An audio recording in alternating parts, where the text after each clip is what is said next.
Olá! Vamos lá, nossa leitura? Elizabeth Reich, Iniciação.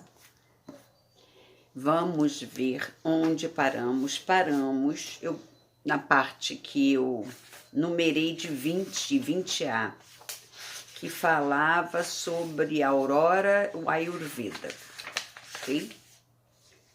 E deixa eu ver como que a gente parou aqui.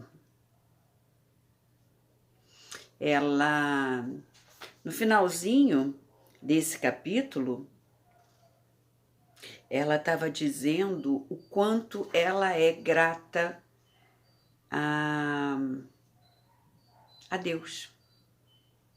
Que ela sentiu a bondade tão grande de Deus, uma bênção enorme sobre ela.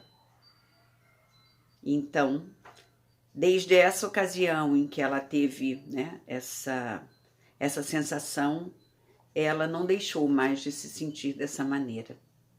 Que bom, né? Vamos dizer, estabilizou. Só falo besteira.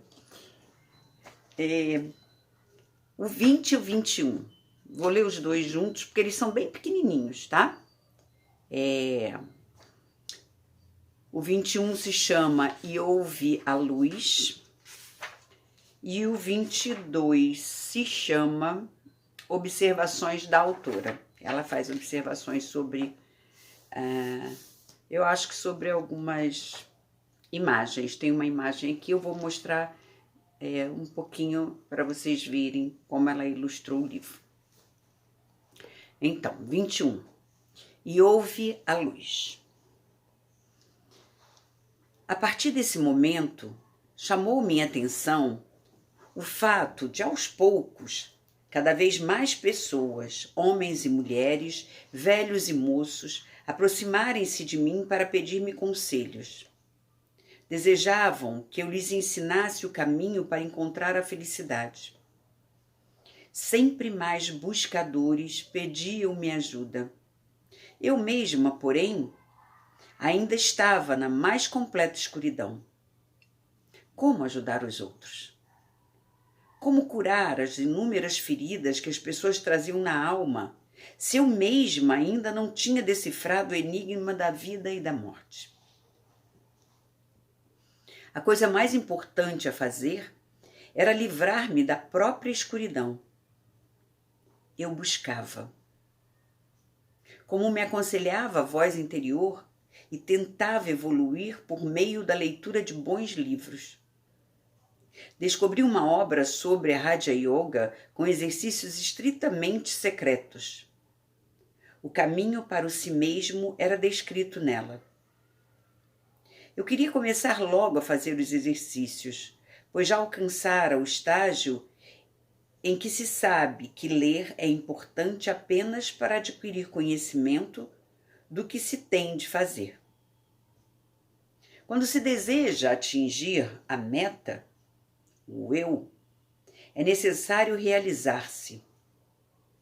Eu queria a verdade, não apenas lindas descrições e teorias. A yoga espiritual exigia a mais absoluta ascese. Conversei com meu marido. Ele sempre fora meu melhor amigo e sabia que a resposta às 3 maiores perguntas, de onde, para onde e por quê, eram para mim uma questão de vida ou morte. Ele consentiu que eu fizesse meus exercícios ascéticos. Meu pai comprara para a família um imóvel nas montanhas. Tínhamos uma casa na floresta e mudei-me sozinha para esse lugar, ficando ali por muito tempo. Nessa ocasião, meu filho já era universitário e somente ia para casa nas férias. Meu marido viajava com frequência e visitava-me nos fins de semana. Do grande terraço, tínhamos uma vista maravilhosa do vale.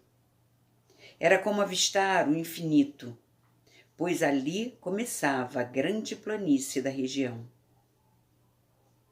Ao sopé da montanha, majestosa e lenta, fluía uma torrente poderosa, e do outro lado, na outra margem, os carros que passavam pareciam minúsculas células da corrente sanguínea.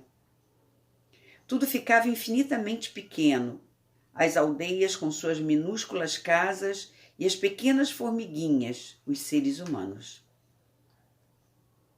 Das outras janelas dava para ver a floresta, onde se podia caminhar um solene silêncio durante dias inteiros. Os faisões tinham a coragem de se aproximar da casa. Os veados bramavam por perto no outono. E à noite eu os ouvia passando bem perto. As portas e as janelas tinham grades fortes devido a um possível ataque de javalis ou outros animais selvagens. Eu vivia inteiramente só. Pela manhã encontrava o leite recém-tirado no terraço. Logo em seguida, descia até a adega onde guardávamos lenha que eu cortava para o meu consumo. Depois acendia a ladeira e começava os exercícios. A Casa da Floresta era o lugar ideal para praticar yoga. Toda a região era famosa por sua atmosfera solene. O silêncio da floresta virgem e a pureza da natureza, ainda não poluída pelos homens, atuavam de forma tão intensa sobre as pessoas que até mesmo sem exercícios de yoga, a disposição se tornava solene e respeitosa. Nesse lugar, o homem ficava mais suscetível ainda às vibrações superiores. Os órgãos latentes dos sentidos espirituais se abriam e era possível praticar os mais difíceis exercícios de concentração e meditação sem muito esforço. Para estudar, levei comigo uma velha coleção, um verdadeiro cofre das mais elevadas sabedorias, que continham figuras secretas dos Rosa-Cruzes do século XVI e XVII. Quando terminava minha prática de concentração, que durava horas, eu me aprofundava nessas maravilhas representações simbólicas das mais puras verdades. Os segredos ocultos desse livro revelaram-se gradativamente diante dos meus olhos espirituais. Além disso, eu estudava a sabedoria oriental, sobretudo os Vedas e os Upanishads. Nunca me esquecerei do tempo que passei na floresta, nem tampouco a recordação dos êxtases que vivi,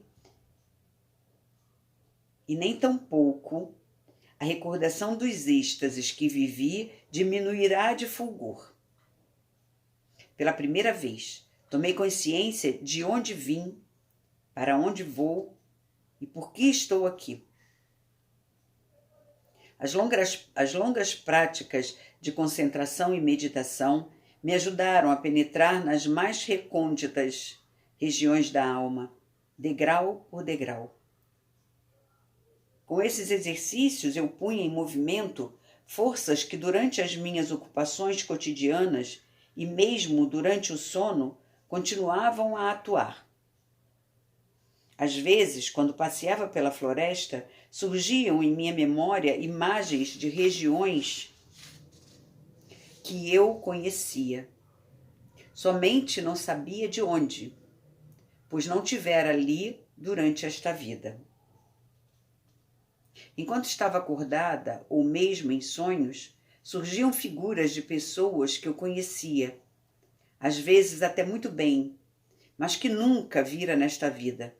Suas roupas eram estranhas, bem como seus nomes e a língua que falavam enquanto nos entendíamos no sonho. Eram línguas totalmente diferentes das línguas e dos nomes que eu conhecia. Quando me sentava para meditar, no momento em que eu voltava a atenção para o interior, uma luz fosforescente, verde-azulada, brilhava em mim. Depois ela se tornava mais clara e eu tinha a impressão de que esse brilho provinha dos olhos invisíveis de um ser incorpóreo muito poderoso. uma força indescritível de amor e bondade se irradiava desse olhar, e eu mergulhava com total confiança nessa bondosa fonte de energia, sentindo-me segura, sem medo. Eu penetrava cada vez mais fundo no mundo desconhecido do inconsciente. Certa vez, aconteceu um fato inteiramente inesperado.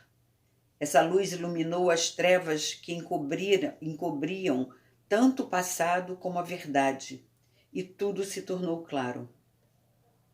Quando me sentei outra vez para meditar, a luz fosforescente surgiu como de costume diante da minha visão interior. Então senti cada vez mais certeza que a fonte de luz jorrava dos olhos de um conhecido e poderoso ser. Em seguida pude vê-los, de forma que não mais senti, mas soube que eles se voltavam na minha direção. Senti o olhar, o seu brilho, a sua força, a sua luz e o seu amor irradiarem-se para mim.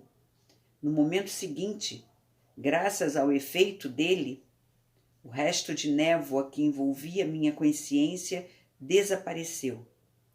E diante de mim, como que saída das trevas, estava uma silhueta possante, com olhos de um azul escuro e intenso, infinitamente profundos. A sua forma, o seu rosto e os seus olhos.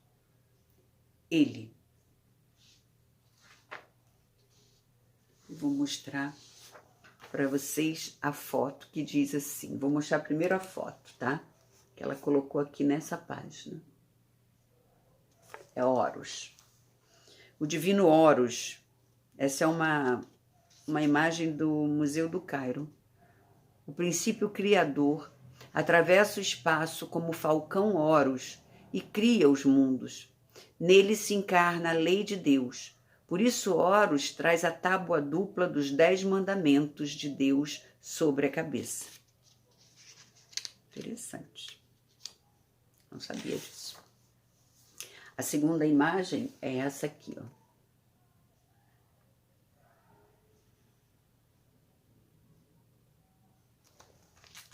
E aqui na legenda diz Faraó Quefrem. Museu do Cairo também, essa foto. O faraó é o retrato de Deus, o qual sussurra ao princípio criador. O falcão Horus, a verdade divina. O iniciado ouve sua voz e obedece. 23. Observações da autora. Longe de mim desejar apresentar uma visão histórica do Egito. Um ser humano que vive em qualquer lugar não imagina a singularidade do seu próprio país e não observa a língua, as tradições e a religião do ponto de vista etnográfico. Ele acha tudo natural. É humano, tem suas alegrias e suas dores, como todo ser em qualquer época, pois a humanidade permanece sempre a mesma. Minha narrativa limita-se ao lado humano, não à etnografia ou à história. Foi por isso que internacionalmente denominei tudo com conceitos modernos e não quis refletir o clima egípcio, empregando palavras do país.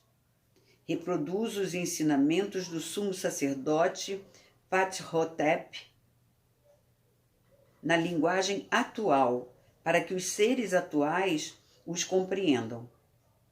Para os símbolos religiosos, também escolhi as denominações em voga, a fim de que todos entendam o que elas significam. O homem moderno tem mais facilidade em compreender ao dizermos Deus do que ao empregarmos o correspondente conceito egípcio de Pat. Se dissermos Pat, não, desculpa, é Ptah, é o P mudo, T-A-H. Se dissermos Ptah, todos logo pensam, Ptah, o deus egípcio. Não, Ptah não foi um deus egípcio. Os egípcios é que denominaram o mesmo Deus que conhecemos com a palavra Ptah, em sua língua. Para mencionar outro exemplo, Satã era denominado Set. Sentimos exatamente o que as palavras Deus ou Satã significam. Ao contrário, as palavras Ptah e Set nada nos dizem. São vazias, secas e sem sentido. A expressão logos, ou o princípio criador, também significa mais para nós do que Falcão Horus. Há muito tempo que a eletricidade é eletricidade e um átomo é um átomo, pois nunca tiveram outra denominação. Ninguém, portanto, poderá se queixar de anacronismos, quando o sumo sacerdote egípcio, por exemplo, falar sobre reação em cadeia. Não tentarei intencionalmente imitar as denominações usadas naquela época.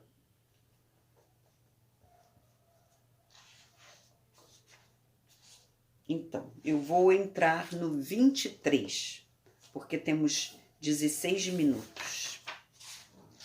Tá bom?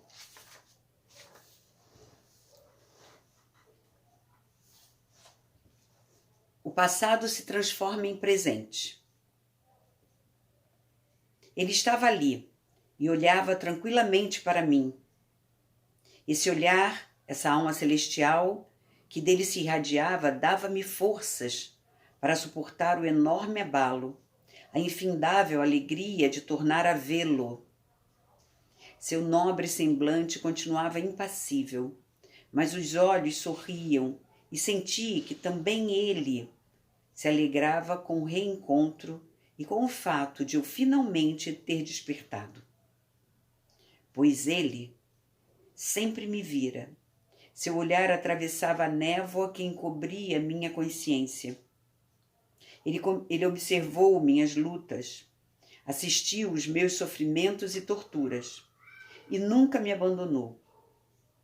Mas ajudou-me a despertar outra vez, a tornar-me consciente. A lembrança me atingiu com toda a força, e os quadros nebulosos do inconsciente, que eu não conseguia trazer à consciência, tornavam-se agora subitamente claros e óbvios. Novas imagens vieram à tona, novas recordações ocultas e enterradas no fundo do meu subconsciente. Como as peças de um mosaico, elas se ajustaram, formando um quadro total de uma vida passada num país às margens de um grande rio, o Nilo, no país das pirâmides. As cenas tornavam-se cada vez mais vivas na memória à medida que as impressões da minha vida atual iam se desvanecendo, dando lugar ao consciente recém-desperto da pessoa que eu fora certa vez. O lugar em que eu estava sentada, no pequeno e simples quarto da casa da floresta, com sua vista maravilhosa que alcançava até o rio que cortava o vale ali embaixo, sumiu lentamente e deixei de vê-lo também. O espaço se abriu e tornou-se mais amplo. Percebi que estava num grande salão, que fazia parte dos meus domínios. Tomei consciência da presença de uma mulher gorda e amorosa, que olhava para mim com imensa alegria. Mas é claro, hoje completo 16 anos e estou vestindo meu traje de gala a fim de comparecer à grande festa de recepção. Meu pai irá me apresentar como a substituta da rainha, que morreu prematuramente, como sua esposa e regente do país. Num grande espelho oval de prata, entalhado e esculpido com grande talento artístico, vejo minha imagem, o meu próprio reflexo, como se estivesse dentro dele. Vejo minha querida e boa velha Menu, colocando as roupas em mim. Minha mãe morreu quando eu ainda era muito pequena. Recordo-me muito vagamente de sua figura pálida e delicada. Apenas os enormes olhos tristonhos brilhavam na câmara dos tesouros da recordação. Lembro-me de como me fitaram demoradamente pela última vez antes de ela morrer. Esse olhar estabeleceu um contato interior entre nós e continuo a senti-lo dentro de mim. Hoje, uma vez que vou ser apresentada como sua substituta na regência do país, sinto-o com ainda maior intensidade. Ele parece estar vivo. Estou pronta. Completamente vestida diante do espelho e observo minha aparência. Gosto do que vejo. Sou delicada, esbelta.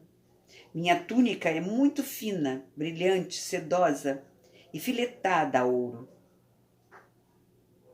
O cinto dourado destaca meu corpo esbelto. A gola acentua os ombros largos. E o penteado enfatiza a expressão séria e firme do meu rosto. Sou vaidosa. Gosto de me ver ao espelho. Lágrimas de alegria correm pelo meu rosto. Lágrimas de alegria correm pelo rosto gorducho de Menu, cujo velho coração me considera a mais perfeita criatura do mundo. Os 2 representantes mais idosos do país vêm me buscar e me conduzem através do longo corredor até o grande salão de recepções. Com passos lentos, solenes, eles me dirigem em meio à fileira de nobres até a grande casa, até o faraó. Para o meu pai, que a partir de agora será o meu marido. Ele está sentado no trono dourado como um retrato de Deus. Não é por acaso que seu nome é a Grande Casa. Sua pessoa representa o invólucro, a casa de Deus. Deus mora nele, irradia-se e manifesta-se por meio dele. A força do seu olhar é tão penetrante que as pessoas que não são inteiramente sinceras têm de baixar os olhos diante dele. Ele está sentado e olha diretamente na minha direção e através de mim. Olho para ele sem temor. Prendo meus olhos aos seus, pois sei que a energia incrível que se irradia deles é a força do amor. Ele vê tudo. Também vê que sou vaidosa e todas as minhas outras imperfeições. No entanto, ele as compreende. Ele é o próprio amor. Ele é o meu Pai. Perto do trono, um grande leão está sentado imóvel, majestoso e digno, símbolo do poder sobre-humano do faraó. Alcanço o início da escada do trono e paro. Agora o faraó se levanta, desce os degraus e retira de uma magnífica arca repleta de joias que o ourives lhe apresenta a mais linda joia. Um peitoral de ouro que coloca sobre meus ombros. Em seguida, toma a tiara dourada que termina numa cabeça de serpente na testa e prende-a sobre o sedoso toucador branco sobre minha cabeça. Esse é o sinal de que pertenço à raça dos dominantes, dos filhos de Deus. É o símbolo dos iniciados. Em seguida, o faraó pega minha mão direita e me leva até o trono. Viramo-nos para os representantes do país e para as pessoas mais ilustres da nobreza, e ele me apresenta como a substituta da rainha, como sua mulher. Sentamo-nos, eu à sua esquerda, um pouco à frente dele. Então as pessoas mais idosas, seguidas pelos nobres restantes acompanhados de suas mulheres, passam lentamente diante de nós, inclinando-se com os braços estendidos. Primeiro fazem a reverência para o faraó, depois para mim. Ficamos sentados, imóveis. Só os nossos olhos estabelecem contato com cada um que nos reverencia. Penso no fato de estar revelando o espírito da minha mãe e estou consciente da minha responsabilidade e do meu dever. Os nobres continuam a passar, um depois do outro, e em seus olhares vejo-lhes a alma. Em alguns olhos, há verdadeiro amor e veneração. Em outros, inveja, curiosidade e covarde subserviência. Também o tesoureiro Mor, Roká, inclina-se diante de mim. E como tantas vezes, quando o encontro no palácio, lança-me um olhar um tanto zombeteiro, ousado e ainda assim carinhosamente confiante. Respondo à sua má criação com frieza de gelo, e a procissão de pessoas continua a passar. Nesse momento, vejo velhos e novos amigos, antigos colegas de folguedos, repletos de amor sincero. Aceito seus olhares e essa unidade nos enriquece. Assim, todos os presentes passam por nós em total silêncio, ligados pelo Espírito. Então, ficamos aqui. Vamos dividir esse para não passar muito tempo, né? Então, eu li o 21, o 22 e o 23. E vou ler o 23A daqui a pouco. Nos vemos no próximo vídeo. Um grande e afetuoso abraço.